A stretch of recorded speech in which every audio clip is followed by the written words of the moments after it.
स्वामी ज्ञानंद जी पत्रकारों से बातचीत करेंगे और जानकारी देंगे।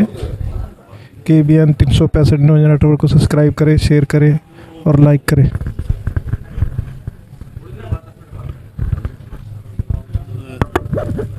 आज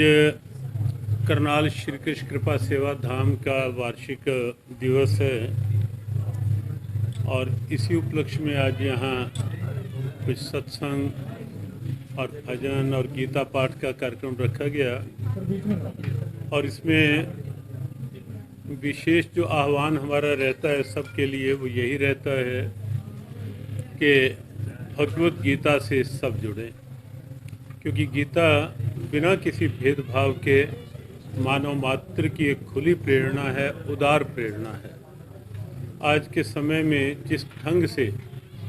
तनाव, दबाव, दुर्भाव और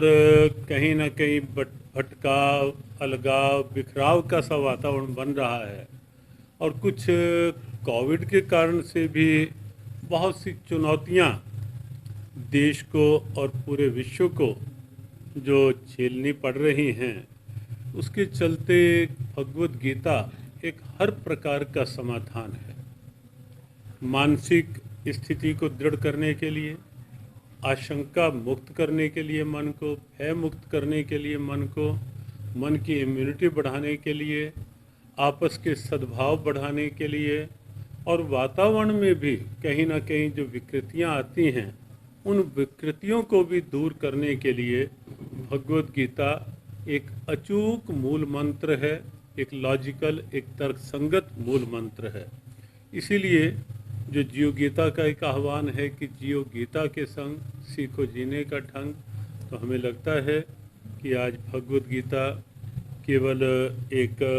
क्षेत्र विशेष के लिए नहीं, समाज विशेष के लिए नहीं, वर्ग विशेष के लिए नहीं,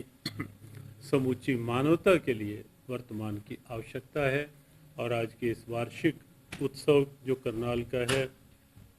श्री कृष्ण कृपा धाम का, उसमें यही आह्वान जन जन के लिए, कण कण के लिए, प्राणी मात्र के लिए। ओम महाराज जी, जैसा जो आपने कहा था कि विधानसभा और लोकसभा में गुरु की प्रतिमा लगनी चाहिए, आदि गुरु उसमें जो हुए हैं सनातन धर्म के, देखो वो केवल सनातन धर्म के ही आदि गुरु नहीं, हमने महर्षि वेदव्यास जी की जयंती पे ये कहा था, क्योंकि ये देश ऋषियों का देश है। वो ना कोई सांप्रदायिक बात है और ना ही इस बात से कहीं किसी प्रकार के धर्म निरपेक्षता पर कोई आ जाती है, क्योंकि ये देश ऋषि परंपरा का देश है और ऋषि हमारी ऐसी दिव्यता हैं जिन्होंने सदा से ही सर्वे भवन्तु सुखिना की बात कही। और महर्षि वेदव्यास क्योंकि सभी शास्त्रों के मुख्य आधार हैं, वेद हो, गीता हो, पुराण हो, महाभारत हो, सबके मुख्य आधार है। उन्होंने सार में एक ही बात कही कि जो बात सब ग्रंथों में लिखी है उसका सार उन्होंने 2 वाक्यों में बताया, जिससे लगता है कि ऐसे ऋषि जो हैं वो केवल एक हिंदू समाज की नहीं, पूरी मानवता की धरोहर है। उन्होंने कहा कि किसी को पीड़ा से बढ़ करके कोई अधर्म नहीं और किसी को सुख देने से बढ़ करके परोपकार पुण्याय पापाय पर पीड़नम, सबसे बड़ा परोपकार पुण्य है कि परहित, दूसरों का भला। तो ऐसे ऋषि के लिए कहा और भगवत गीता के लिए भी हमने यही कहा कि गीता भी केवल भारत ही नहीं, विश्व की सभी पार्लियामेंट्स में हो, कोर्ट्स में हो गीता,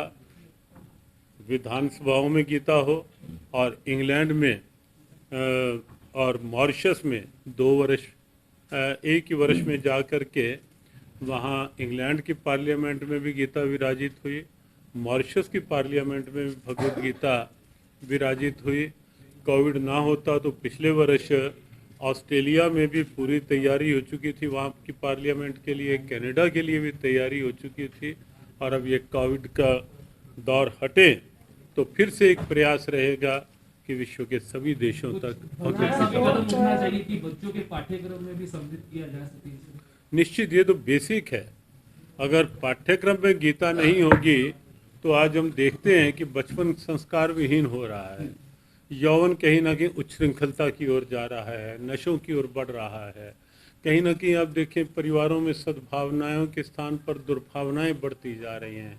विश्वास के संबंध कमज़ोर होते जा रहे हैं, वो भले डॉक्टर और पेशेंट के बीच में हो, टीचर और स्टूडेंट के बीच में हो, या माता पिता और जनरेशन के बीच में हो, व्यापारी और ग्राहक के बीच में हो, कहीं ना कहीं विश्वास की डोर कमज़ोर हो रही है। तो भगवत गीता आधार रूप में होगी, बच्चों को शिक्षा के साथ ही पढ़ाई जाएगी, तो निश्चित है कि उससे बच्चे संस्कारवान बनेंगे, युवान जो हैं वो अपनी ऊर्जा को राष्ट्र के लिए, मानवता के लिए लगा पाएंगे और एक स्वस्थ सजग वातावरण की ओर हम बढ़ काशी पाएंगे। और अयोध्या के बाद कृष्ण जन्मभूमि में भी कॉरिडोर बनना चाहिए, जैसे यमुना जी बगल में है कृष्ण जन्मभूमि के, कृष्ण मंदिर के वृंदावन। हाँ, निश्चित हम अभिनंदन करेंगे और उस दिन की प्रतीक्षा में भी हैं कि जैसे काशी में कॉरिडोर बना है और गंगा जी को विश्वनाथ जी से जोड़ा गया है, ऐसे ही यमुना जी को भी बांके बिहारी जी से, राधा वल्लभ जी जो यमुना जी से बहुत दूर नहीं है, तो उनको भी जोड़कर एक कॉरिडोर बने और मथुरा वृंदावन का भी गौरव बढ़े। लंबे समय से मांग है कि शिक्षा नीति में बदलाव हो और उसमें गीता पढ़ाई जाए ताकि आने वाली पीढ़ी जागरूक हो सके। देश में शिक्षा नीति नहीं बनी है, कुछ सकारात्मक रचनात्मक उसमें प्रयोग लिए गए हैं, लेकिन अभी आवश्यकता इस बात की है कि संस्कारों की दृष्टि से सीधा सीधा गीता के वो सूत्र शिक्षा के साथ जोड़े जाएं जो बच्चों के अंदर के आत्मविश्वास को जगा पाएं, एकाग्रता बढ़ा पाएं और बच्चों में राष्ट्र के प्रति, अपने कर्तव्य के प्रति और मानवता के प्रति क्या हमारे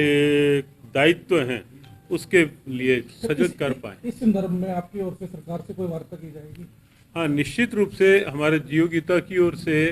कुछ पाठ्यक्रम भी हमने तैयार किए हैं, प्रथम कक्षा से लेकर के अपने +2 तक के लिए, और आगे डिप्लोमा कोर्सेज भी हमने कोविड के समय जो समय मिला, डिप्लोमा कोर्सेज भी तैयार किए हैं गीता को लेकर के, और बातचीत भी की जाएगी और निजी स्तर पर भी प्रयास किए जाएंगे कि गीता पे डिप्लोमा कोर्सेज और जीव गीता का ये प्रयास चल ही रहा है।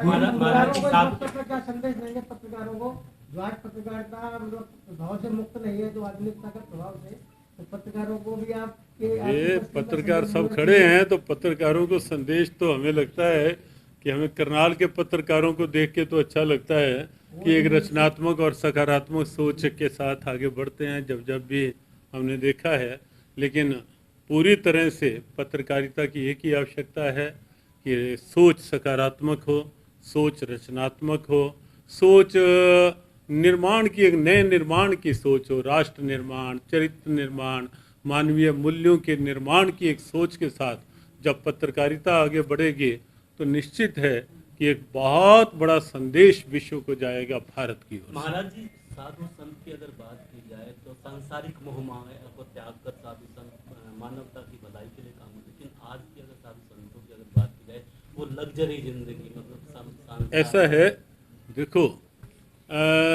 वो एक सोच की देखने की दृष्टि होती है। अगर हम वो देखते हैं कि संत कहीं गाड़ी में जा रहे हैं